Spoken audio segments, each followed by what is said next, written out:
Bonjour tout le monde, il y a 4 mois j'avais fait une vidéo dans laquelle je dessinais des personnages en tirant au sort leurs caractéristiques grâce à une petite grille de ma confection. Et comme ça semblait vous avoir beaucoup plu, j'ai décidé de réitérer l'expérience en dessinant 2 fées aujourd'hui.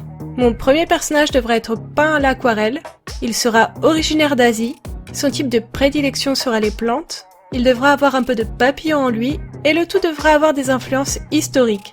Tout un programme. Je crois que je me suis un peu compliqué la vie avec toutes ces colonnes. Après avoir pris quelques temps pour digérer ces contraintes, j'ai ouvert Procreate, bien décidé à dessiner une fée samouraï. L'alliance de l'Asie avec l'historique était une trop belle occasion pour passer à côté de ces guerriers du Japon féodal. Dans l'imaginaire populaire, le samouraï est le guerrier par excellence, respectant un code d'honneur strict, la voie du guerrier, aussi appelé le bushido. Mais ça n'a pas toujours été le cas. Ils ont été petits soldats cultivant leur terre, ou regroupement de guerriers raffinés passionnés de thé et de théâtre, ou encore guerriers sanguinaires sans honneur faisant régner la terreur et la loi du plus fort. Ce n'est que lors de l'époque d'Edo que leur code et leur éducation se fit stricts et qu'ils devinrent progressivement un groupe d'élite et de fonctionnaires de l'État. Lors de l'époque Meiji, les samouraïs perdent leurs privilèges et disparaissent progressivement. Mon résumé du jour est extrêmement rapide, mais l'histoire de ces guerriers est très intéressante, je vous conseille de plus vous y attarder si le sujet vous intéresse. Bien qu'il existait des femmes combattantes, aujourd'hui j'ai décidé de dessiner un homme, et j'ai par la même occasion découvert qu'une fée de sexe masculin était appelée un féto.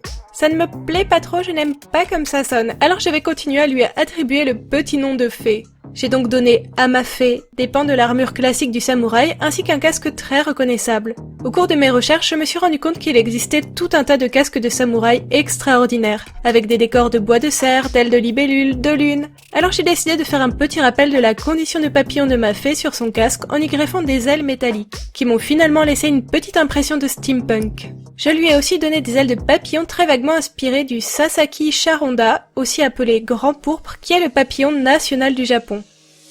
Il me restait à trouver une idée pour incorporer les plantes à mon concept, et j'ai fini par partir sur l'idée un peu perchée d'un pouvoir fantastique qui transformerait des tatouages de plantes grimpantes sur son torse en véritables plantes. Je vous laisse me suggérer en commentaire à quoi vous pensez que ce pouvoir puisse lui servir. En faisant tous ensemble un petit brainstorming, on devrait pouvoir réussir à trouver une explication cohérente.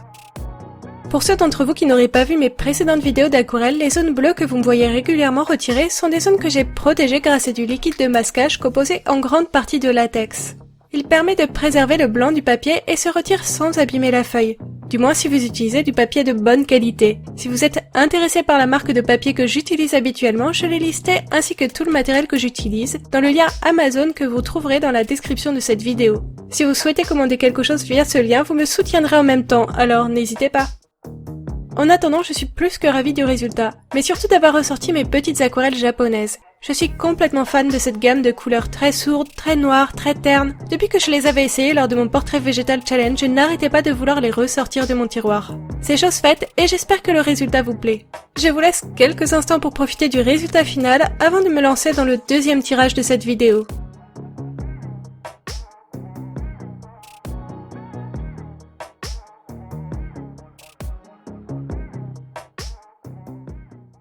Pour le deuxième tirage, ma fée devrait être réalisée au feutre à alcool, être originaire de l'Amérique du Nord, de type ténèbres, avoir une nature de fleurs et s'inscrire dans un registre fantastique. Le fantastique c'est assez facile lorsque l'on dessine des fées, donc pour éviter de me rendre la tâche trop facile, j'ai décidé de partir sur une inspiration bien compliquée, celle du peuple aztèque. Oui, je sais, certains vont me dire « Oui, mais les Aztèques, ils viennent d'Amérique centrale. » Oui, mais voilà, j'ai dû couper l'Amérique en deux. L'Amérique du Nord pour la partie haute et à partir de la Colombie, l'Amérique du Sud. Donc c'est bon, les Aztèques rentrent dans ma zone géographie. D'ailleurs, j'ai beaucoup hésité entre les Aztèques et les Mayas, et honnêtement, je connais assez mal l'histoire de ces peuples.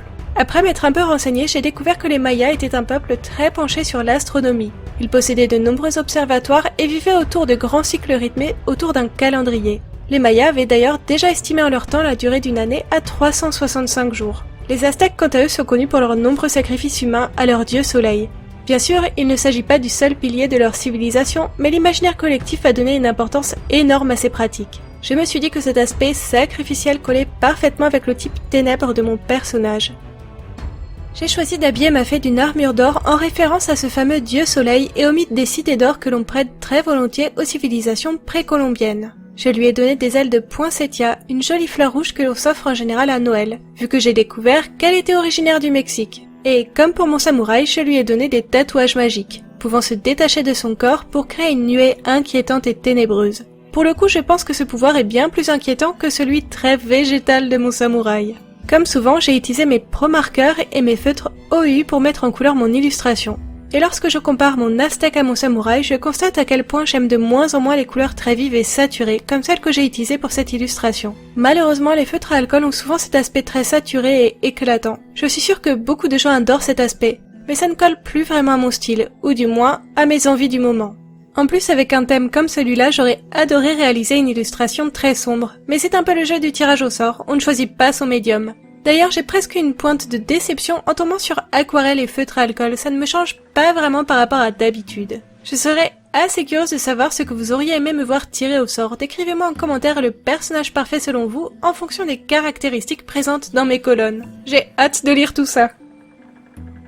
Pour améliorer un peu le rendu global de mon illustration, j'ai ajouté quelques strass, mais j'ai aussi ajouté du contraste avec des crayons de couleur, et parce que ça ne me suffisait toujours pas, j'ai réalisé un fond rapide avec un peu d'encre. J'ai choisi une couleur grise, pour un peu éteindre l'ensemble trop lumineux de mon illustration. Je suis contente de cet ajout, parce qu'avant j'avais vraiment l'impression qu'il manquait quelque chose. Au final, je suis un peu mitigée sur le résultat de cette deuxième fée, mais j'attends vos avis, parce que souvent vous aimez prendre le contre-pied de mon ressenti. Alors du coup, est-ce que vous aimez ce personnage? Est-ce que vous préférez ma petite aztèque ou mon samouraï? Et plus globalement, est-ce que cette vidéo vous a plu? J'espère pouvoir lire un max de retours sur cette vidéo, c'est vraiment grâce à vos commentaires que j'arrive à rester motivée au quotidien. Alors merci à vous pour vos nombreux messages et merci d'avoir regardé cette vidéo jusqu'au bout. Et à bientôt!